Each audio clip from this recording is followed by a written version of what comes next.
पहाड़ों के बीच बसा एक खूबसूरत और शांत गांव था। नाम था माखनपुर। लेकिन इस गांव के पीछे एक डरावना राज छुपा था। हर रोज रात के 8 बजते ही यहाँ के लोग अपने घरों के दरवाजे खिड़कियां कसकर बंद कर लेते थे, क्योंकि कहते थे जैसे ही अंधेरा फैलता है गांव में आता है स्मोकमैन, एक रहस्यमयी साया जो धुएं में लिपटकर लोगों को गायब कर देता है। एक दिन इस गांव में 2 दोस्त पहुंचे, राय स्टार और ज्ञान भाई। दोनों जिंदा दिल घुमक्कड़ थे, जिनकी दोस्ती पर खतरे का साया भी असर नहीं डाल सकता था। उन्हें गांव के इस डर और नियमों के बारे में कुछ भी नहीं पता था। दिन भर दोनों ने माखनपुर की गलियों में घूमते हुए गांव की खूबसूरती का आनंद लिया। लेकिन रात ढलते ही वे अपने कमरे में लौट आए। अचानक ठक ठक ठक किसी ने दरवाजा खटखटाया। राय स्टार ने दरवाजा खोला और सामने खड़ा था एक आदमी जो सिर से पांव तक घने धुएं में ढका था। उसकी गहरी आवाज गूंजी, मैं हूँ स्मोकमैन। एक पल में पूरा कमरा धुएं से भर गया और जब धुआं छंटा, राय स्टार वहां नहीं था। घबराए ज्ञान भाई सुबह होते ही गांव के बुजुर्गों के पास पहुंचे। उन्होंने सब बताया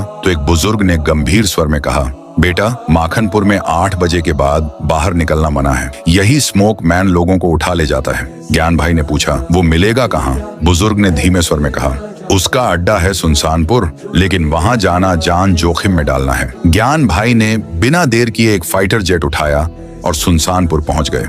वहां पहुंचते ही उन्होंने फायरिंग शुरू कर दी और चारों ओर लाशें बिछा दी। फिर उन्होंने स्मोकमैन को ललकारा, मेरे दोस्त को छोड़ दे वरना तेरा अंजाम बुरा होगा। स्मोकमैन ठंडी हंसी हंसकर बोला, तुम भी अपने दोस्त की तरह कैद हो जाओगे। ज्ञान भाई गरजे, छूकर तो देख। अचानक चारों ओर धुआं फैल गया, तलवारों की आवाजें गूंजी और जमीन कांप उठी। जब धुआं छंटा, स्मोकमैन जमीन पर गिरा पड़ा था, घायल होकर अपनी जान की भीख मांग रहा था। थोड़ी देर में स्मोकमैन ने दम तोड़ा और वहीं मर गया। ज्ञान ने राय स्टार को लेकर वापस माखनपुर गांव पहुंचा और उन दोनों की दोस्ती गांव में एक इतिहास बन गई।